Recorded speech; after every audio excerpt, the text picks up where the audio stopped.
A very sweet good morning all of you. How are you? I hope you all are fine. Students, हम अपना topic कर रहे हैं surface chemistry में क्या कौन सा प्रिपरेशन ऑफ कोलाइड कि how we can prepare chloride. और इसमें हम केमिकल मेथड अपने लास्ट लेक्चर में डिस्कस कर चुके थे जिसमें 4 टाइप्स थे, ठीक है, केमिकल मेथड। आज डिस्कस करते हैं नेक्स्ट मेथड की जिसको हम ब्रिडिक्स आर्क मेथड बोलते हैं या फिर इलेक्ट्रिकल डिसइंटीग्रेशन मेथड। अब देखो नाम ही सजेस्ट कर रहा है, इलेक्ट्रिकल मींस इलेक्ट्रिसिटी, डिसइंटीग्रेशन मतलब टूटना, ठीक है, इलेक्ट्रिसिटी की हेल्प से कुछ टूटेगा इस मेथड में।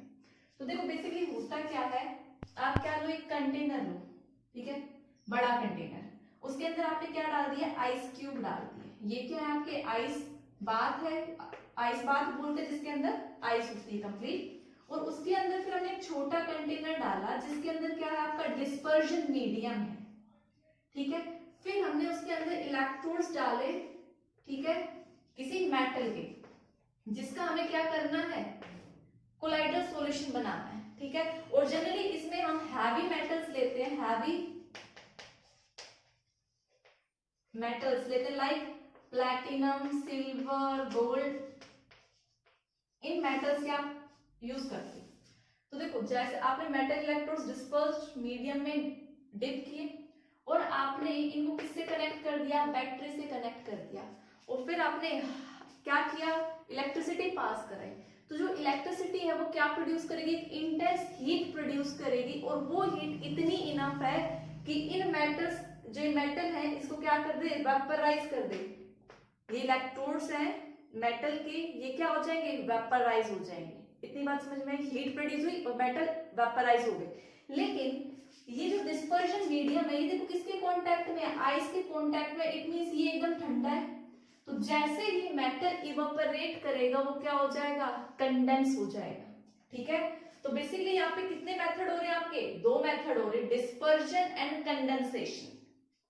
डिस्पर्जन मतलब भाई यहाँ से वेपराइज हुआ और वेपराइज होने लगा, वैसे ये कूल था, उसने क्या कर दिया, कंडेंस कर दिया, और आपके जो मेटल थे वो पार्टिकल किस में आ गए, आपके डिस्पर्जन मीडियम में आ गए, और किसकी फॉर्मेशन हो गई, आपकी कोलाइडल सॉल्यूशन की फॉर्मेशन हो गई, ठीक है।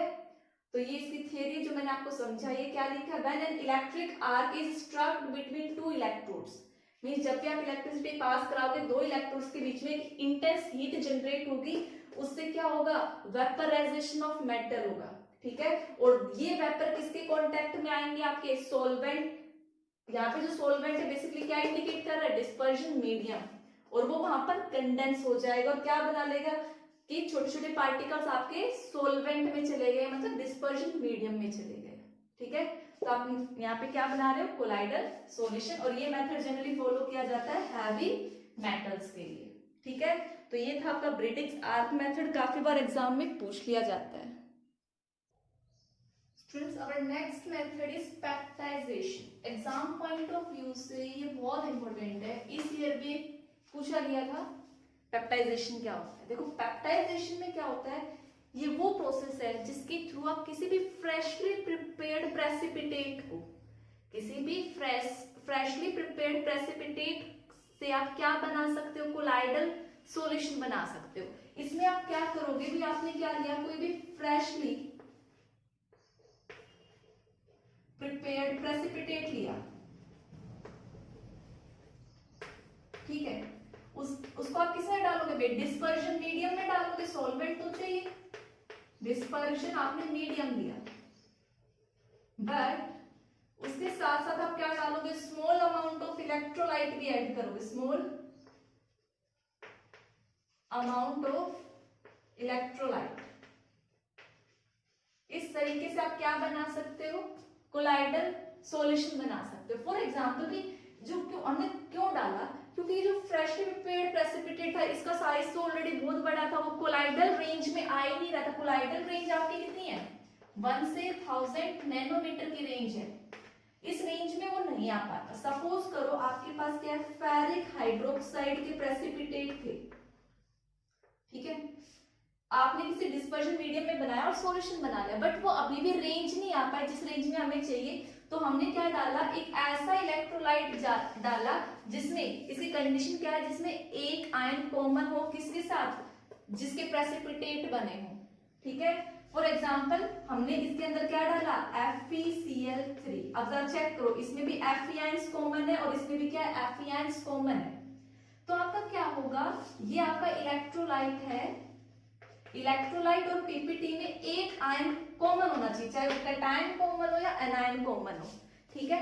तो सपोज करो ये आपका FeOH होल थ्राइस था, ठीक है। इसके ऊपर क्या हो जाते हैं, आपके Fe के आयंस आके एडिसोर्ब हो जाते हैं। ये आपका FeOH होल थ्राइस और इसके ऊपर आके कौन एडिसोर्ब हो गया, आपके Fe3 पॉजिटिव, ठीक है। Fe3 पॉजिटिव ये आके इसके ऊपर एडिसोर्ब हो गए। अब देखो इसका साइज ऑलरेडी बड़ा था और इसके ऊपर और आगे तो क्या हो गया, हाईली अनस्टेबल बन गया। अब अनस्टेबल बन गया तो क्या करेगा, ब्रेक डाउन होगा और ब्रेक डाउन होकर आपको क्या दे देगा, अभी पर्टिकुलर साइज में ये टूटेगा और वो जो साइज होगा वो किस रेंज में होगा, आपका इस रेंज में होगा। इसीलिए आपका कौन सा सॉल्यूशन बन जाता है, कोलाइडल सॉल्यूशन बन जाता है, ठीक है। तो इसकी डेफिनेशन क्या है, the process of converting A freshly prepared precipitate into A colloidal solution, ठीक है। क्या करते हो, एक फ्रेशली प्रिपेयर्ड प्रेसिपिटेट का कोलाइडल सॉल्यूशन बनाते हो, लेकिन कैसे भाई, मिक्सिंग करोगे डिस्पर्जन मीडियम किसकी प्रेजेंस में, इलेक्ट्रोलाइट की प्रेजेंस में, ये जरूरी है, ठीक है। तो आपको ये याद करना है, काफी इंपॉर्टेंट है एग्जाम पॉइंट ऑफ व्यू से। Students, our next method of preparation is physical method और इसमें हम क्या पढ़ेंगे, बाय ग्राइंडिंग, ग्राइंड करके मींस ब्रेक डाउन करके।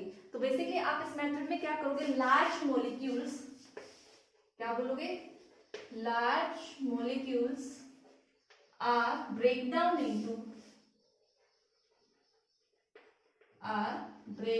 into colloidal size particle, colloidal size particle। Grind करके आप बड़े को क्या करके छोटे छोटे में तोड़ के, लेकिन किस रेंज में, कोलाइडल साइज के पार्टिकल के रेंज में तोड़कर आप क्या बना सकते हो, कोलाइडल सॉल्यूशन बना सकते हो। तो स्टूडेंट्स, ये आपके मेथड्स थे how we prepare colloidal solution, जिसमें से केमिकल मतलब सभी मेथड्स की अपनी एक इंपॉर्टेंस है। केमिकल मेथड भी काफी इंपॉर्टेंट है, ठीक है। उसके बाद हमने क्या किया था, आपका पेप्टाइजेशन देखा था और ब्रिटिक्स आर्क मेथड, ठीक है। तो कहीं ना कहीं से हर एक स्टेप में से इस हर ईयर में एक क्वेश्चन जरूर पूछा जाता है और पेप्टाइजेशन तो मोस्ट इंपोर्टेंट है और पेप्टाइजेशन को हम आगे डिटेल में भी इसी चैप्टर में डिस्कस करेंगे, ठीक है। सो इसके बाद हम डिस्कस करते हैं प्रॉपर्टीज ऑफ कोलाइडल सॉल्यूशन। तब तक आप ये कॉपी करो।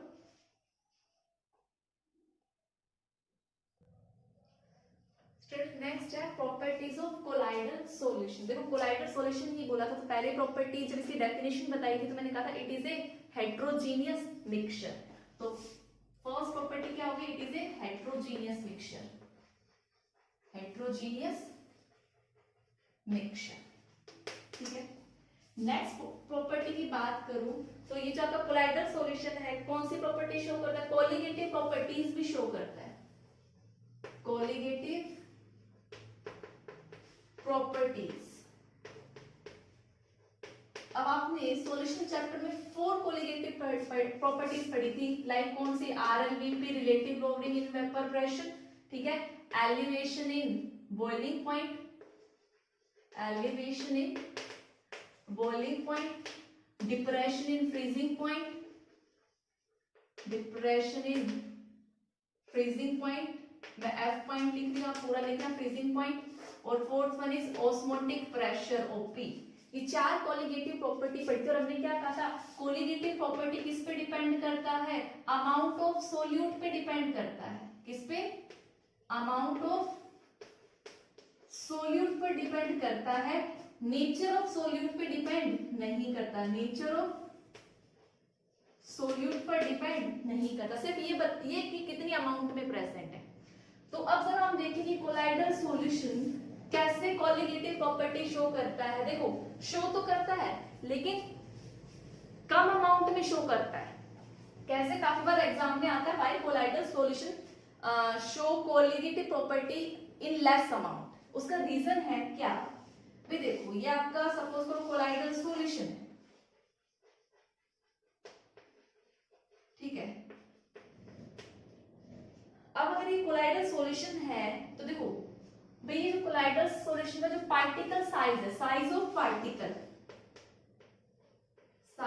पार्टिकल जो है वो इतना छोटा तो नहीं है, क्या है, लार्ज है भाई, आपका 1 से 1000 नैनोमीटर तक है, ठीक है। तो पार्टिकल साइज तो ज्यादा नहीं है, सॉरी ज्यादा छोटा नहीं है, ठीक है। अब देखो पार्टिकल साइज अगर किसी सॉल्यूशन में साइज बड़ा होगा तो क्या होंगे, सोल्यूट पार्टिकल कम होंगे या ज्यादा होंगे। भाई देखो एक सॉल्यूशन ये है, एक ही है, मैं अगर देखो इसमें छोटे छोटे छोटे छोटे छोटे बहुत सारे हैं और इसमें मैं कहूँ 3 ही बड़े हैं जबकि वेट उसका उतना ही है, तो नंबर क्या हो गए, कम, ठीक है, साइज बड़ा होने से। तो आप बोल सकते हो यहाँ पे साइज ऑफ पार्टिकल बड़ा होने से जो नंबर है, नंबर ऑफ पार्टिकल्स भी क्या हो गए, कम हो गए।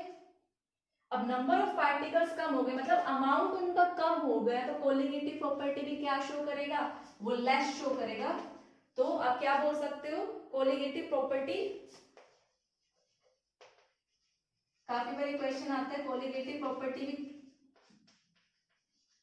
क्या होगी, लेस होगी, शो तो करेगा बट लेस अमाउंट में शो करेगा, ठीक है।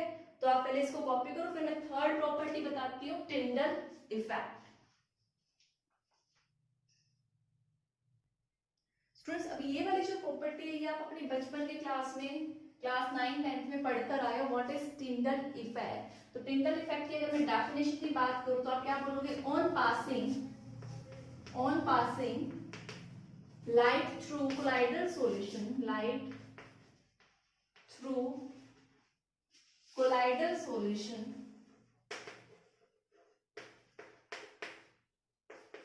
the path of light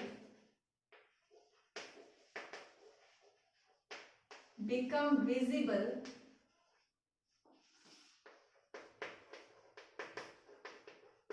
this effect is known as Tyndall effect।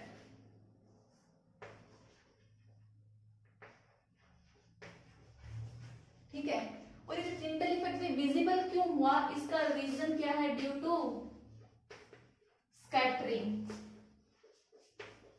Scattering की वजह से जो लाइट का जो पाथ है वो विजिबल होता है, ठीक है। कैसे होता है वो देखो भाई, सबसे पहले तो आप कोई भी कोलाइडल सॉल्यूशन, बेस्ट एग्जांपल क्या है, मिल्क क्या है आपका, कोलाइडल सॉल्यूशन, ठीक है। भाई आपने मिल्क ले लिया इसके अंदर और फिर आपने यहां से क्या किया, भाई आपकी टॉर्च है, ठीक है, आप इसमें से लाइट पास करा रहे हो, ठीक है।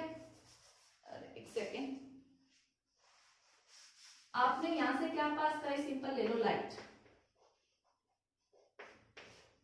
अब जब आप लाइट पास कराओगे तो देखो एक बार आप अपनी आंखें यहां से रखो, यहां ऊपर से देखो सुंदर सुंदर आंखों से, है ना, और एक बार इस सॉल्यूशन को यहां से देखना अगेन अपनी सुंदर सुंदर आंखों से। तो देखो भी लाइट यहां से जाएगी तो देखो जब ऊपर से देखोगे तो आपको क्या नजर आएगा, इसका पाथ नजर आएगा ये, ठीक है। और बेसिकली ये हुआ क्यों है, जब आपने यहां से देखा तो आपको एक ट्रैक नजर आया, ठीक है। इसको हम क्या बोलते हैं, टिंडल कोन भी बोलते हैं। ये जो एक कोन टाइप का बना दिखाई दे रहा है ना भाई, अगर आप देखो एक डार्क रूम में खोल करोगे और उसमें से सनलाइट आएगी तो जो लाइट का पाथ है वो आप ऐसे ब्रॉड होता जाएगा, ठीक है, स्मॉल होल से आया और फिर लार्ज होता गया, तो इसको हम क्या बोलते हैं, टिंडल कोन बोलते हैं। बट जब आप यहां से देखोगे तो यहां से आपको क्या नजर आएगा, ये ट्रांसपेरेंट नजर आएगा, क्लियर सॉल्यूशन नजर आएगा, ठीक है। तो डिपेंड करता है आप किस एंगल से देख रहे हो टिंडल इफेक्ट में। तो यहां से आप देखोगे तो आपको लाइट का मींस आपने ऐसे ऊपर से झांक के देखा इस सॉल्यूशन में तो आपको पाथ नजर आया, बट आपने यहां से सामने से देखा उसी डायरेक्शन जिस डायरेक्शन से लाइट आ रही है तो आपको क्लियर सॉल्यूशन नजर आएगा, ठीक है। तो इस फिनोमिना को हम क्या बोलते हैं, टिंडल इफेक्ट। ये बेसिकली हुआ क्यों है, क्योंकि देखो कोलाइडल सॉल्यूशन थे, तो कोलाइडल में क्या थे, कोलाइडल पार्टिकल, ये पार्टिकल्स थे सोल्यूट के, इनसे लाइट आई, टकराई और क्या हो गई, स्कैटर्ड हो गई। भाई कोलाइडल पार्टिकल थे, लाइट आई, स्कैटर्ड हो गई, तो जो लाइट का जो पाथ है वो क्या हो गया, विजिबल हो गया। तो स्कैटरिंग रीजन है इसका, लाइट के विजिबल होने का। ठीक है, तो ये था आपका टिंडल इफेक्ट। अब हम देखते हैं conditions to show Tyndall effect. पहले आप इसको कॉपी करो। सो स्टूडेंट्स देखो कंडीशंस में क्या है, सबसे पहले कि जो साइज है पार्टिकल का और जो वेवलेंथ है लाइट की वो क्या होनी चाहिए, with in the same range होनी चाहिए। मींस भाई पार्टिकल का क्या होता है, भाई ये वाला साइज, ठीक है, साइज ऑफ पार्टिकल अप्रोक्सीमेटली बराबर होना चाहिए with the wavelength of light. First condition आप देख सकते हो, उनमें ज्यादा डिफरेंस नहीं होना चाहिए, थोड़ा बहुत चलेगा। Size of particle is approximately equal to the wavelength of light. ठीक है, वेवलेंथ ऑफ लाइट। अब सेकेंड कंडीशन क्या है, जो आपका रिफ्रैक्टिव इंडेक्स है, ठीक है भाई, रिफ्रैक्टिव इंडेक्स किसका, डिस्पर्स फेज का, और डिस्पर्शन मीडियम में क्या होना चाहिए, लार्ज होना चाहिए। There should be large difference in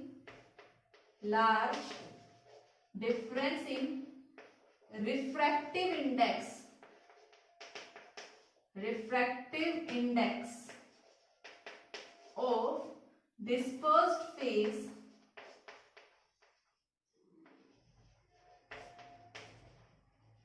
and dispersion medium। और रिफ्रैक्टिव इंडेक्स क्या होता है, ये आप क्लास 10th अपनी बचपन की क्लास में पढ़ के आए और फिजिक्स में भी आप कहीं ना कहीं पढ़ लेते हो। तो दो कंडीशंस है to show Tyndall effect. First one is जो लाइट आ रही है उसका वेवलेंथ, और जिससे वो टक्कर आ रही है उस पार्टिकल का साइज का जो रेंज है वो सेम होना चाहिए अप्रोक्सीमेटली। और सेकंड वन इज उनके जो डिस्पर्शन फेज और डिस्पर्शन मीडियम है उनके रिफ्रैक्टिव इंडेक्स में उनका जो रिफ्रैक्टिव इंडेक्स है उसमें लार्ज डिफरेंस होना चाहिए। तो ये दो कंडीशंस थी टिंडल इफेक्ट की जो काफी इंपॉर्टेंट है। नेक्स्ट प्रॉपर्टी है कलर की, ठीक है, कि जो कोलाइडल सॉल्यूशन कलर शो करते हैं, कैसे शो, मतलब रीजन क्या है शो करने का, वो है स्कैटरिंग। भाई आप सबको पता है किसी ऑब्जेक्ट का जो कलर दिख रहा है बेसिकली क्या है, जो वो ऑब्जेक्ट क्या कर रहा होगा, जिस कलर की वेवलेंथ को स्कैटर्ड कर रहा होगा वही कलर आपको नजर आ रहा होगा। ठीक है, तो बेसिकली यहाँ पर भी क्या है, स्कैटरिंग की वजह से कोलाइडल सॉल्यूशन का कलर अलग अलग होता है। अगर मैं सपोज करो गोल्ड का ही एग्जांपल लो, गोल्ड का मैंने कोलाइडल सॉल्यूशन बनाया, बट अब देखो किस पे डिपेंड करेगा, साइज ऑफ पार्टिकल पे, कि भाई कितने साइज से वो टकरा रही है लाइट स्कैटर। सपोज करो एक साइज ये है और एक साइज ये है, भाई कोलाइडल सॉल्यूशन की रेंज हमें पता है, मैंने उसी रेंज में लिया। सपोज करो मैंने इसको 100 नैनोमीटर ले लिया और इसका मैंने 300 नैनोमीटर ले लिया, है तो कोलाइडल सॉल्यूशन की रेंज में। एक बार लाइट आएगी जो इससे स्कैटर करे और एक बार लाइट आए इससे स्कैटर करे, तो साइज पे क्या करेगा, डिपेंड करेगा भी कौन सी वेवलेंथ की लाइट वो स्कैटर करेगा। तो ऐसे ही अगर मैं गोल्ड का लूं, गोल्ड का एक ये है एक पार्टिकल ये है, पर दोनों में साइज का डिफरेंस है, तो आपके कोलाइडल सॉल्यूशन का कलर भी क्या होगा, डिफरेंट होगा। तो ये चीज आपको ध्यान में रखनी है कि साइज ऑफ पार्टिकल पे आपका कलर डिपेंड करता है। ठीक है, नेक्स्ट प्रॉपर्टी देखते हैं ब्राउनियन मूवमेंट। ठीक है, fifth property is Brownian movement. एक बार स्पेलिंग चेक कर लेना, BROWNIAN, Brownian movement. Brownian movement basically क्या होती है, zigzag motion, zigzag motion of particle is known as Brownian movement. ठीक है, जैसे भाई एक बार पार्टिकल यहां गया, फिर यहां आया, फिर यहां आया, फिर यहां आया, फिर इधर गया, फिर इधर गया, फिर इधर गया, ये क्या है आपकी जिगजैग मोशन है पार्टिकल्स का। ठीक है, तो ये ब्राउनियन मूवमेंट है, कोलाइडल सॉल्यूशन कौन सी मूवमेंट शो करते हैं, ब्राउनियन मूवमेंट, ठीक है। ब्राउनियन नाम क्यों दिया गया, क्योंकि एक ब्राउनियन साइंटिस्ट था, उसने डिस्कवर की थी, तो साइंटिस्ट के नेम पे इसको नाम दिया गया है, ठीक है। तो जो ब्राउनियन मूवमेंट है किस पे डिपेंड करती है, आपके साइज ऑफ पार्टिकल पे डिपेंड करती है, ठीक है। अब क्या लिख सकते हो, पहली बात, ब्राउनियन मूवमेंट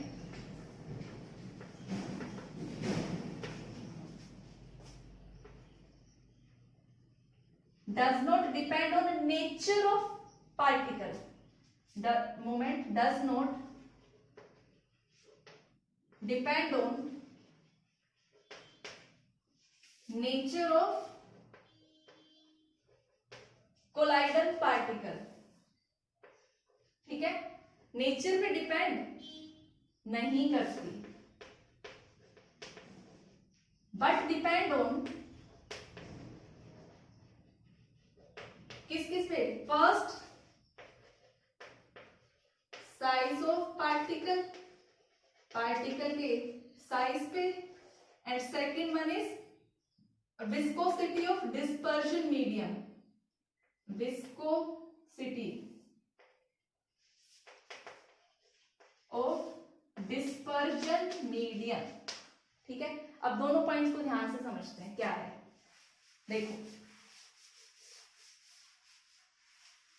भाई, अगर पार्टिकल का साइज ज्यादा बड़ा हो गया तो जरा मुझे बताओ भाई, ये था पार्टिकल था, पार्टिकल का साइज क्या हो गया, ज्यादा बड़ा हो गया, तो क्या हो जाएंगे भाई, नीचे आके सेटल डाउन हो जाएंगे, और अगर सेटल डाउन हो गए तो आपका कोलाइडल सॉल्यूशन नहीं बचेगा, ठीक है।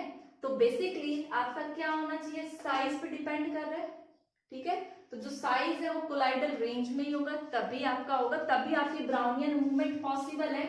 अब देखो ब्राउनियन मूवमेंट, इसका एक रीजन है जो मैं थोड़ी देर में चल के भी बताऊंगी कि कोलाइडल सॉल्यूशन क्या होता है, चार्ज पार्टिकल होते हैं, बाद में डिस्कस करेंगे। तो ये चीज आपको याद रखनी है, ब्राउनियन मूवमेंट के लिए इनके साइज पे डिपेंड करेगा, और ये साइज ज्यादा बड़ा नहीं होना चाहिए, ठीक है। तभी क्या होगी, अगर ज्यादा बड़ा हो तो सेटल डाउन हो जाएंगे, आपका कोलाइडल सॉल्यूशन खत्म, वो दूसरे सॉल्यूशन बनाने लग जाएगा, ठीक है, लाइक सस्पेंशन या जो भी होगा, बट कोलाइडल नहीं बचेगा, ठीक है। और दूसरा है विस्कोसिटी ऑफ डिस्पर्जन मीडियम। भाई आपने जो भी पार्टिकल डाला, भाई एक तो है, जैसे सपोज करो मैं आपसे कहूं आप एक बार पानी में से चलो, ठीक है, पानी में स्विम करो, सो आप इजीली स्विम कर लेंगे, बट मैं कहूं एक बार हनी में से स्विम करो तो आप स्विम नहीं कर पाएंगे, ठीक है, बहुत डिफिकल्ट होगा। इट मीन्स अगर ये जो इसकी विस्कोसिटी जो है वो क्या होनी चाहिए, आपकी कम होनी चाहिए। अगर ज्यादा विस्कोसिटी होगी तो ये मूवमेंट शो नहीं कर पाएंगे, और मूवमेंट रुक गई तो ये क्या हो जाएंगे, सेटल डाउन, मीन्स आपका कोलाइडल खत्म। सो ब्राउनियन मूवमेंट शो करने के लिए पार्टिकल का साइज कम होना चाहिए, विस्कोसिटी भी क्या होनी चाहिए, कम होनी चाहिए, तभी क्या होगा, कोलाइड मूवमेंट पॉसिबल है, ठीक है। तो आप इसको कॉपी करो। स्टूडेंट्स, हमारा next topic is charge on colloids. Colloidal solution में क्या होता है, जो कोलाइडल पार्टिकल्स पे चार्ज होता है, देखो colloidal particles carry some charge which is equally and uniform distributed over all the colloidal particles. सभी कोलाइडल पार्टिकल्स पे क्या होता है, चार्ज यूनिफॉर्मली डिस्ट्रीब्यूटेड होता है। कैसे होता है वो देखो, भाई सपोज करिए ये है, ये आपके कोलाइडल पार्टिकल्स हैं, सब पे सपोज करो नेगेटिव चार्ज है, तो ये एक दूसरे को क्या करेंगे, रिपेल, भाई ये इसकी तरफ आएगा, रिपेल करके दूर भाग जाएगा। तो देखो ब्राउनियन मूवमेंट का क्या होता है, जिगजैग मोशन, जैसे कोई इसके पास आएगा ये इसको रिपेल करेगा, दूर भगा देगा, ये इसके पास आएगा, रिपेल करेगा, दूर भगा देगा। तो बेसिकली मूवमेंट की क्या चलती रहेगी, जिगजैग मोशन चलती रहेगी, और हमें पता है Tyndall effect Brownian movement show करता है। तो ब्राउनियन मूवमेंट किसकी वजह से, क्यों, क्योंकि कोलाइडल पार्टिकल्स पे चार्ज है, और वो जैसे ही सेटल डाउन होने की कोशिश करेंगे, देखो ये पार्टिकल नीचे आए तो ये इसको क्या करेगा, रिपेल करेगा, दूर भगा देगा, दूर भगाएगा, तो मूवमेंट क्या हो गई, भाई सेटल डाउन तो नहीं हुए, ठीक है। अब ये पॉजिटिवली चार्ज भी हो सकते हैं और ये नेगेटिवली चार्ज भी हो सकते हैं, तो इसीलिए हमने चार्ज को दो टाइप में बांटा, पॉजिटिवली चार्ज कोलाइड या सोल बोल दो, और नेगेटिवली चार्ज कोलाइड। एग्जाम्पल काफी इंपोर्टेंट है, आपको याद रखने हैं। ठीक है। जितने भी हाइड्रेटेड मेटल ऑक्साइड्स हैं, किसके एग्जांपल है? पॉजिटिवली चार्ज कोलाइड के एग्जांपल है, लाइक Fe2O3.XH2, Al2O3.XH2। और जितने भी सिंपल मेटल्स हैं, देखो ये हाइड्रेटेड मेटल ऑक्साइड है और ये मेटल है, मेटल किसके हैं? नेगेटिवली चार्ज के। वहीं पे बेसिक डाइस जो हैं, लाइक मिथिलीन ब्लू, किसका एग्जांपल है? पॉजिटिवली चार्ज का। और वहीं पे एसिडिक डाई किसका एग्जांपल होगा? Negatively charge, Congo red. Oxides किसका एग्जांपल है? लाइक TiO2 पॉजिटिवली, और मेटल सल्फाइड, ऑक्साइड इसमें और सल्फाइड नेगेटिवली चार्ज पार्टिकल में। हमारी बॉडी के अंदर क्या मिलता है? ब्लड मिलता है, हीमोग्लोबिन, Hb किसका एग्जांपल है? पॉजिटिवली चार्ज कोलाइड का एग्जांपल है।